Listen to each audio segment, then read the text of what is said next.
الحمد لله نحمده ونستعينه ونستغفره ونؤمن به ونتوكل عليه ونعوذ بالله من شرور أنفسنا ومن سيئات أعمالنا من يهده الله فلا مضل له ومن يضلله فلا هادي له ونشهد أن لا إله إلا الله وحده لا شريك له ونشهد أن سيدنا ونبينا ومولانا محمدا عبده ورسوله وصلى الله عليه وعلى آله وأصحابه وأحبابه وسلم. أما بعد فقد قال الله عز وجل في القرآن المجيد والفرقان الحميد: أعوذ بالله من الشيطان الرجيم بسم الله الرحمن الرحيم إن الصلاة كانت على المؤمنين كتابا موقوتا. عن أبي هريرة رضي الله تعالى عنه قال: قال رسول الله صلى الله عليه وسلم: إذا عزمت أمة الدنيا نزعت منها هيبة الإسلام، وإذا تركت الأمر بالمعروف والنهي عن المنكر حرمت بركة الوحي، وإذا تسابت أمتي سقطت من عين الله. صدق الله العظيم وصدق رسوله النبي الكريم، ونحن على ذلك من الشاهدين والشاكرين، والحمد لله رب العالمين. اللهم صل على سيدنا محمد وعلى آل سيدنا محمد وأصحاب سيدنا محمد وبارك وسلم. اللهم صل على سيدنا محمد وعلى آل سيدنا محمد وأصحاب سيدنا محمد وبارك وسلم. اللهم صل على سيدنا محمد وعلى آل سيدنا محمد وأصحاب سيدنا محمد وبارك وسلم. قابل قدر بزرگوں اور عزیز ساتھیوں، اللہ رب العزت نے اہل اسلام کو چند چیزیں فرض کی ہیں جس پر اسلام کی بنیاد رکھی گئی ہے، اور وہ چند چیزیں کیا ہیں؟ اسلام کی جو بنیاد رکھی گئی ہے وہ 5 چیزوں پر ہے۔ اس میں سب سے پہلے عقیدہ توحید ہے، دوسری چیز نماز ہے، یہ فرض ہے انسان پر، پھر اس کے بعد رمضان المبارک کے روزے، پھر صاحب نصاب پر زکوٰۃ، اور 5واں فرض صاحب نصاب راستے کا مامون ہونا، اور بیت اللہ تک پہنچنے کی استطاعت رکھتا ہو تو زندگی میں 1 مرتبہ حج کرنا فرض ہے۔ گزشتہ جمعے میں نے قرآن کریم کی آیات حضرت لقمان علیہ السلام نے جو اپنے بیٹے کو وصیت کی، ان آیات سے متعلق چند باتیں کہی تھی اور کچھ باقی رہ گئی تھی۔ ان میں سے پہلی چیز جو حضرت لقمان علیہ السلام نے اپنے بیٹے کو وصیت کرتے ہوئے فرمایا تھا: یا بنی لا تشرک باللہ ان الشرک لظلم عظیم، بیٹا اللہ رب العزت کے ساتھ کسی کو شریک نہ ٹھہرانا، یہ عقیدہ توحید ہے اور بنیادی عقیدہ ہے۔ کتنی چیزوں میں ہم کسی کے ساتھ کمپرومائز کر سکتے ہیں، لیکن جب عقائد کی باری آتی ہے تو عقائد میں ہم کسی کے ساتھ کمپرومائز نہیں کر سکتے، بلکہ یہ عقیدہ خالص ہے۔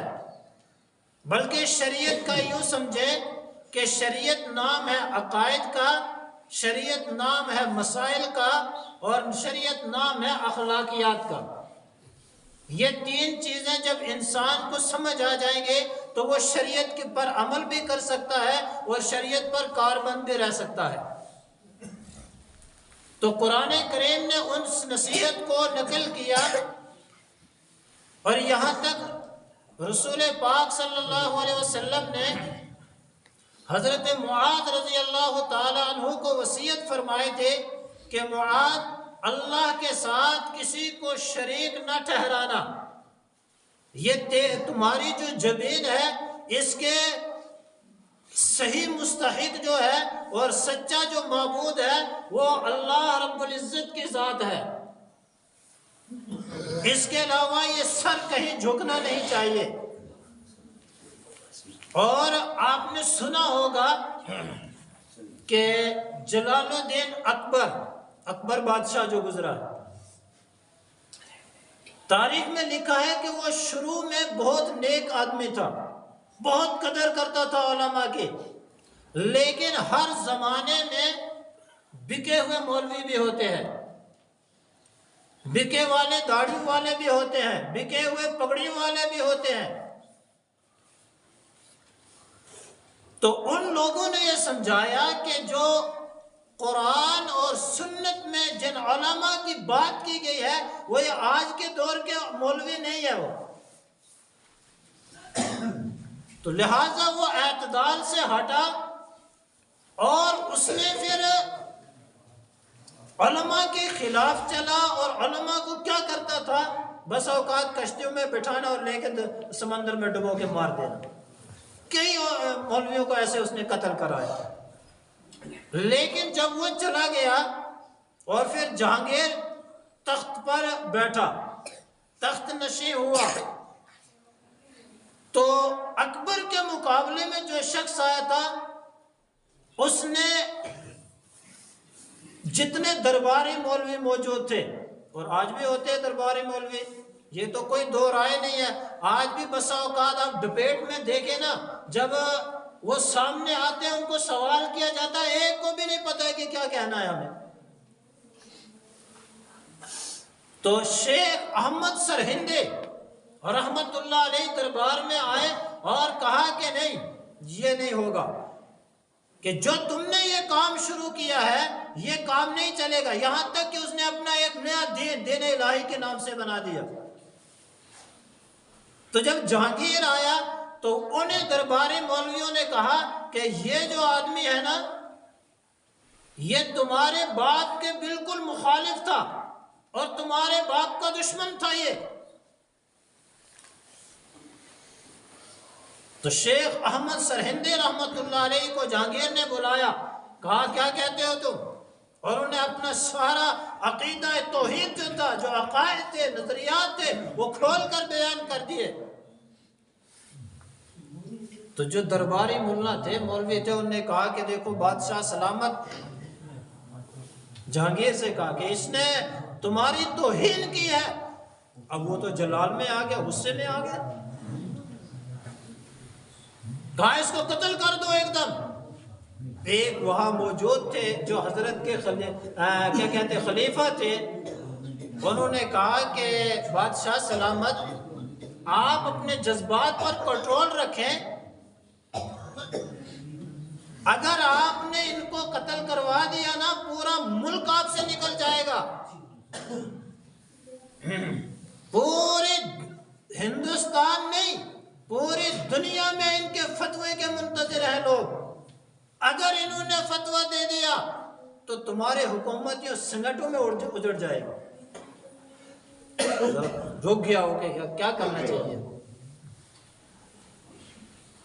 انہوں نے کہا کہ ایسا کرو کہ آپ اس کو قتل نہیں کرواؤ، لیکن آپ ان کو کیا کرو، جیل میں بند کروا دو۔ شیخ احمد سرہندی رحمۃ اللہ علیہ کو، مجدد الف ثانی کو بند کروا دیا جیل میں۔ اب جب جیل میں بند کروا دیا، ان کے خلیفاؤں کو پتہ چلا کہ ہمارے شیخ کو، ہمارے استاد کو جہانگیر نے جیل میں بند کیا، انہوں نے محاذ تیار کر لیے، اور آخر جہانگیر کی فوج سے ٹکراؤ ہو گیا اور جہانگیر کو شکست ہو گئی، جہانگیر کو شکست ہو گئی اور وہ پکڑا گیا، گرفتار ہو گیا۔ انہوں نے اپنے شیخ کو خط لکھا کہ حضرت ہم نے جہانگیر کے ساتھ دو ہاتھ کیے ہیں اور اس کو ہم نے گرفتار کیا ہے۔ شیخ احمد سرہندی مجدد الف ثانی رحمۃ اللہ علیہ نے بڑا ایک ناراضی کے انداز میں خط لکھا اور کہا کہ میرا اس کے ساتھ کوئی سلطنت کا جھگڑا نہیں ہے، مجھے حکومت کا جھگڑا نہیں ہے، بلکہ میرا تو عقائد اور قرآن و سنت اور شریعت کا جھگڑا ہے اس کے ساتھ، لہذا اس کو رہا کر دیا جائے، جہانگیر کو، بادشاہ کو رہا کر دیا جائے۔ انہوں نے دیکھا کہ ہمارے شیخ تو ناراض ہو گئے۔ میرے دوستو، وہ لوگ، وہ حضرات تھے نا، وہ اپنے استادوں کی قدر کرنا جانتے تھے۔ اگر استاد ناراض ہو جائے تو جس طریقے سے ہو سکے راضی کرنا ہے استاد کو، جو کچھ کرنا پڑے تو کریں گے، ہم استاد کو راضی کریں گے۔ اور آج کے طلبہ کہتے ہوتا ہے ٹھیک ہے، نہیں تو جا مرائے چرخا، ہمیں کیا لینا ہے، نہیں کہتے نہیں۔ اب انہوں نے دیکھا کہ اب تو پریشان ہو گئے کہ اب کیا بنے گا، ادھر استاد ناراض ہو گئے، ادھر بادشاہ کو بھی گرفتار کیا ہوا ہے۔ اور میرے دوستو، یہ ہندوستان جتنا آج ہے اتنا نہیں تھا، پورا یہ بر صغیر ایک ہی تھا اس وقت، یہ تو بعد میں تقسیم ہوئی ہے۔ اب جہانگیر چونکہ وہ بھی مسلمان تھا، شریعت سے کچھ واقف وہ بھی تھا، اسی رات جب اس کو گرفتار کیا نا، وہ سویا تو اس کو، جہانگیر کو خواب کے اندر حضرت رسول پاک صلی اللہ علیہ وسلم کی خواب میں زیارت ہو گئی اور کہا کہ تو کیا کر رہا ہے، تو نے ایک میرے دوست کو تم نے جیل کے اندر بند کروا دیا ہے، یاد رکھ تو قیامت کے دن میری شفاعت سے تو محروم رہے گا، میری شفاعت سے محروم رہے گا۔ یہ خواب کون دیکھ رہا ہے؟ جہانگیر۔ اب جب اس کو وہ جاگا نا، تو اس کی تو کیفیت بدلی ہوئی تھی، اس کا تو دل جو تھا وہ پھٹا جا رہا تھا کہ میں نے یہ کیا ظلم کر دیا ہے۔ ادھر سے یہ آئے، تو جب یہ قریب آئے، کون؟ جو حضرت شیخ مجدد الف ثانی رحمۃ اللہ علیہ کے خلیفہ تھے، انہوں نے کہا کہ جی دیکھو ہمارے استاد جی، ہمارے شیخ ناراض ہو گئے، ہم آپ کو رہا کرتے ہیں۔ وہ جہانگیر کہنے لگا کہ ٹھیک ہے، آپ نے مجھے رہا کیا، لیکن ایک کام کرو کہ مجھے حضرت کے پاس لے کے چلو، حضرت کے پاس لے کے چلو مجھے۔ کہا چلو چلتے ہیں۔ اب یہ جہانگیر بادشاہ خود بھی اور یہ خلیفہ بھی، یہ حضرت شیخ احمد سرہندی مجدد الف ثانی رحمۃ اللہ علیہ کے پاس جب جیل میں پہنچے نا، تو جہانگیر نے اپنا سر حضرت سرہندی رحمت اللہ علیہ کے قدموں پہ رکھنا چاہا، اور انہوں نے کہا یہی تو میرا جھگڑا ہے تیرے ساتھ۔ کیا فرمایا تھا؟ فرمایا یہی تو میرا جھگڑا ہے تیرے ساتھ کہ یہ پیشانی اگر جھکے گی تو اللہ کے سامنے جھکے گی، اس کے علاوہ کسی کے سامنے نہیں جھک سکتے، تم میرے قدموں پہ یہ پیشانی جھکا رہا، یہی تو میرا جھگڑا ہے تیرے ساتھ، یہ نہیں ہو سکتا ہے۔ جہانگیر نے معافی مانگی، معافی تلافی ہوئی، اور پھر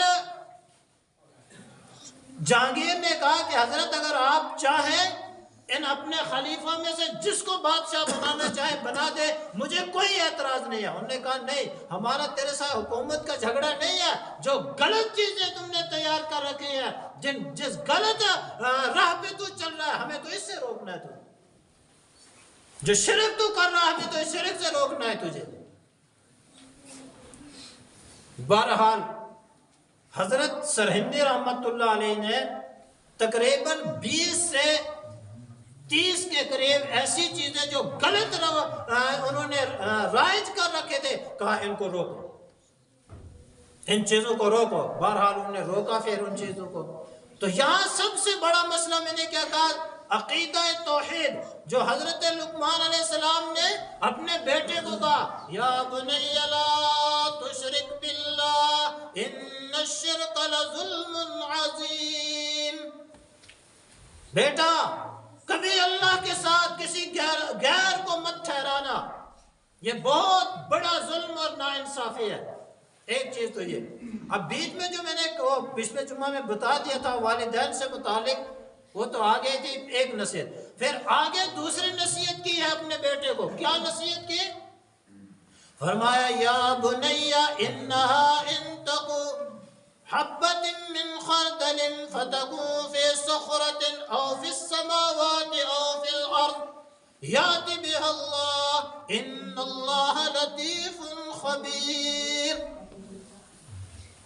بعض اوقات انسان نیکی کرتا ہے، بیٹا یا بنیا انہا ان تک، بیٹا اگر تو کوئی اچھا کام کرے گا، مثقال حبت من خردل، اگر تیری وہ اچھائی یا تیری وہ برائی ایک رائی کے دانے کے برابر کیوں نہ ہوگی، اور وہ برائی یا اچھائی جہاں پر بھی تو کرے گا، فتکن فی صخرۃ، چاہے وہ کسی مضبوط اور سخت چٹان کے اندر کی گئی ہو، یا وہ آسمانوں پر کی گیا، یا وہ زمین کی تہ میں کی گئی ہونے کی، یأتی بها اللہ، ایک دن آئے گا اللہ تعالیٰ اس کو پیش کرے گا۔ ان اللہ لطیف خبیر، اللہ تعالیٰ ہر ایک چیز کے یا ہر ایک عمل کی خبر رکھنے والے ہیں۔ یہ کبھی مت سوچنا کہ ہم تنہائی میں، رات کی تنہائیوں میں، جنگلوں میں جا کر، اندھیروں میں چھپ کر، گھروں میں چھپ کر، یا کہیں پر بھی ہم کوئی عمل کر لیں گے ہمیں کوئی نہیں دیکھ رہا، ایسا نہیں ہے۔ اگر تو اچھائی کرے گا وہ بھی سامنے آ جائے گے، اور برائی کرے گا وہ بھی سامنے آ جائے گا۔ یہ ان کو سمجھایا نہیں تھا، یہ قرآن نے نقل کیا ہے، یہ میرے اور آپ کے لیے بھی ہے۔ ہم کیا کرتے ہیں؟ کسی کے پیچھے غیبت کر لیں گے، اللہ تعالیٰ اس کو بھی سامنے لائیں گے۔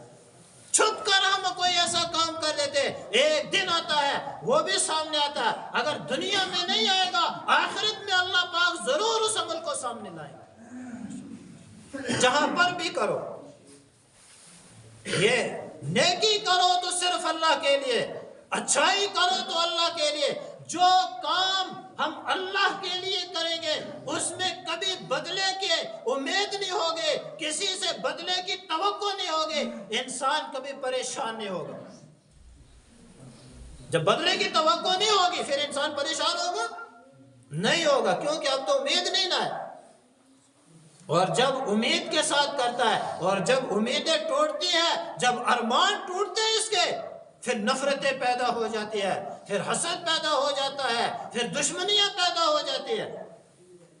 بیٹا کوئی کام بھی کرے گا تو اللہ پاک اس کو دیکھ بھی رہا ہے، اور اللہ پاک اس کو قیامت کے دن حاضر بھی کریں گے۔ وَمَا أَدْرَاكَ مَا يَوْمُ الْفَصْلِ، ایک دن فیصلے کا مقرر کیا ہوا ہے، اس دن سارے کا سارا سامنے آئے گا، اور ہم جو زبان سے جو لفظ نکالیں گے، جو کچھ بھی ہم کہیں گے، یہ نہیں کہ ہم نے جو کہہ دیا بس کہہ دیا، نہیں، اس کو قیامت کے دن پروف کرنا پڑے گا، اس کو قیامت کے دن ثابت کرنا پڑے گا۔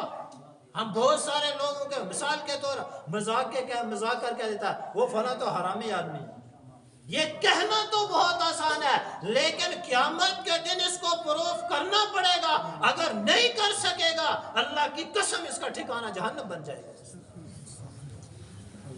یہ مذاق نہیں ہے دنیا، ایسے نہیں ہے کہ ہمیں کوئی دیکھ نہیں رہا ہے، ہمیں چھوڑا ہوا نہیں، نہیں، ہمارے پیچھے نگران موجود ہے۔ یہ لقمان علیہ السلام نے نصیحت کی بیٹے کو اور قرآن نے اس کو نقل کیا، پھر آگے نصیحت کی ہے، کیا وہ نصیحت کی؟ یا بنی اقم الصلاۃ وامر بالمعروف وانہا عن المنکر واصبر علی ما اصابک ان ذلک من عزم الامور۔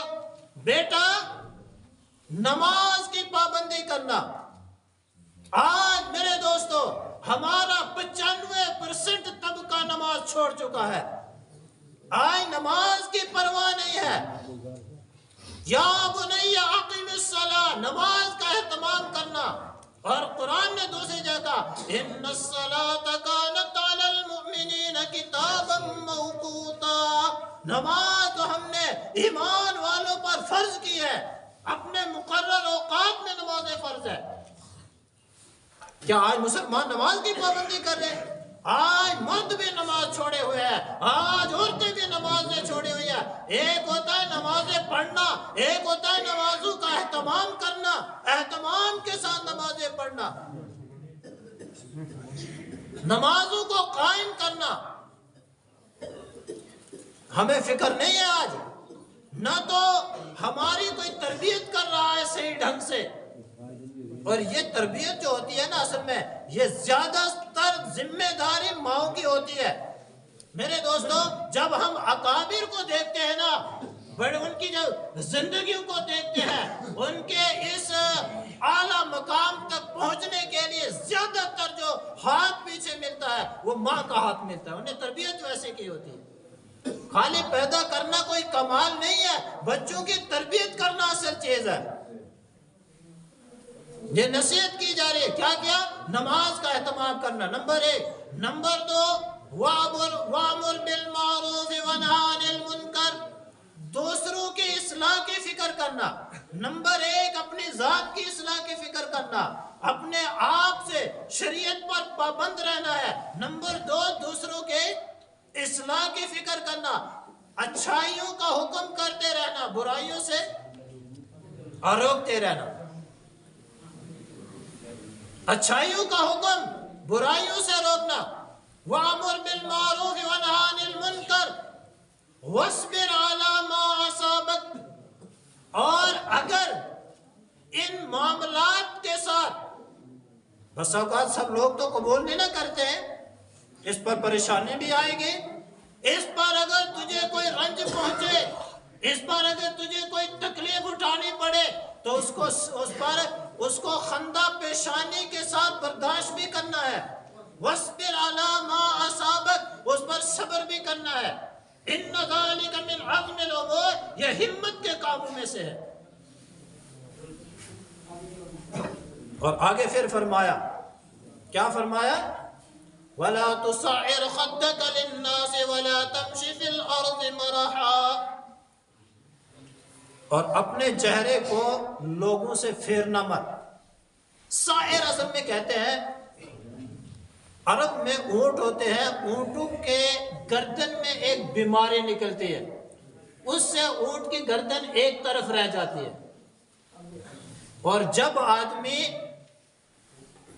کسی سے ناراض ہوتا ہے یا کسی کی بات کو سننا نہیں ہوتا ہے تو اس کا انداز کیا ہوتا ہے؟ انسان ایسے دیکھے نا،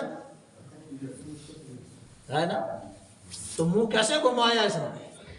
کہا بیٹا وَلَا تُصَعِّرْ خَدَّكَ لِلنَّاسِ، لوگوں سے روگردان مت ہونا، لوگوں سے اپنے منہ کو مت پھیرنا، یہ نفرت کی علامت ہے۔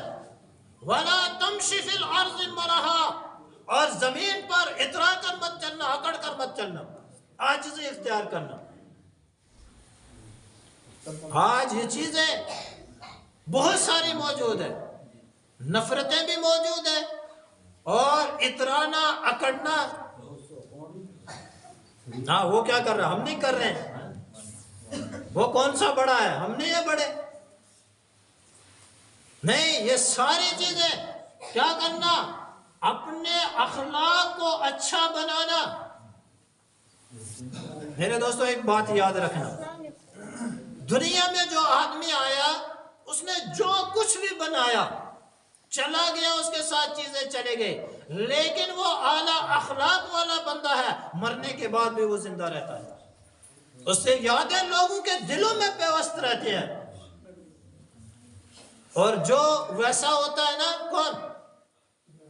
دین سے ہٹا ہوا بد اخلاق انسان، یا جو برائی پر ہمیشہ گامزن رہتے ہیں، لوگوں کی ٹو میں رہتے ہیں، کسی کی چغلی کر رہے ہیں، کسی کی غیبت کر رہے ہیں، کسی کو تکلیف پہنچا رہے ہیں، کسی کو کسی اور طریقے سے پریشان کر رہے ہیں، ایک دن آتا ہے جس دن اس کا جنازہ اٹھتا ہے، کئی لوگ ہوتے ہیں اس دن راحت کی سانس لیتے ہیں۔ جس دن اس کا جنازہ اٹھتا ہے اس دن لوگ جینا شروع کر دیتے ہیں۔ ہاں، ایسے لوگ بھی معاشرے میں موجود ہوتے ہیں، اگرچہ وہ سامنے بولتے نہیں ہیں لیکن ہوتے ہیں۔ وَلَا تُسَعِّرْ خَدَّكَ لِلنَّاسِ، تو لوگوں سے کبھی رو گردان مت ہونا، وَلَا تَمْشِ فِي الْأَرْضِ مَرَحًا، اور زمین پر اکڑ کر اترا کر مت چلنا۔ اس لیے ان اللہ لا يحب كل مختال فخور، اس لیے کہ اللہ رب العزت اس طرح کے آدمیوں کو پسند نہیں کرتے ہیں۔ اور پھر آگے فرمایا کیا؟ وَقْصِدْ فِي مَشْيِكَ وَغْضُضْ مِنْ صَوْتِكَ، ایک تو تم کیا کرنا؟ عاجزی کے ساتھ چلنا۔ اچھا، چلنے کے انداز الگ ہوتے ہیں۔ قرآن پاک نے فرمایا کہ وقصد، جو چلنا تمہیں ہے نا، یہ اعتدال کے ساتھ۔ اتنا بندہ اگر دوڑتا ہوا چلے گا تب بھی بے ڈھنگا لگے گا، اگر انسان دوڑتا ہوا یوں خواہ مخواہ دوڑ رہا ہے تب بھی بے ڈھنگا لگتا ہے، اور بالکل وہ کیا ایسے جیسے مڑیل سب مرا ہوا چل رہا ہے، وہ بھی گندا لگتا ہے انسان کو۔ اس طریقے سے بھی نہ چلو کہ تمہارے اندر وہ نزاکت آ جائے، یا تم ایسے وہ اپنے آپ کو لگے کہ یار یہ بالکل قبر میں پہنچنے کے لائق ہو گیا، ایسے بھی نہ چلو، اور بالکل اکڑ کر بھی نہ چلو، میانہ روی سے چلو، اعتدال کے ساتھ چلو تم۔ اور اپنی آوازوں کو وَغْضُضْ مِنْ صَوْتِكَ، اپنی آواز کو زیادہ بلند مت کرو۔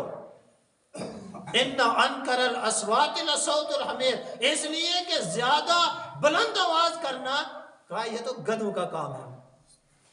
باقی جو اس طرح بسا اوقات ہوتا ہے نا، ایسے سب تو نہیں ہوتے، اگر تھوڑا سا ان کو غصہ آ گیا نا، ان کے آواز دیکھنا پھر لگتا ہے کہ اس کے علاوہ کوئی ہے ہی نہیں۔ اور جب انسان زور سے بولتا ہے نا، بسا اوقات آواز پھٹ جاتی ہے اور وہ بہت سنائی بھی گندی دیتی ہے۔ فرمایا اس لیے زیادہ آوازوں کو بلند مت کرو، بلکہ ایک اعتدال سے چلو، چلنے میں بھی اعتدال سے چلا کرو۔ کریں گے انشاءاللہ، اللہ رب العزت ہمیں عمل کرنے کی توفیق عطا فرمائے، اور ان باتوں کو جو میں نے کہی ہے قرآن کریم نے ان کو نقل کیا ہے، اللہ پاک ہم سب کو ان باتوں پر عمل کرنے کی توفیق عطا فرمائے۔ اپنے آپ کو سمجھائیں، اپنے گھر والوں کو سمجھائیں، بیوی بچوں کو سمجھائیں، باقی علاقے کی فکر کرے، ہر بندہ کرے، اور دین کا کام، دین کی محنت ہر بندہ کرے۔ لیکن ایک بات یاد رکھنا، کوئی دین کا کام بھی ہے نا وہ کم نہیں ہے۔ کسی ایک کام کو لے کر اگر ہم یہ کہیں کہ یہی کام ہے، دوسرا کوئی نہیں، اس سے بڑی گمراہی اور جہالت کوئی نہیں۔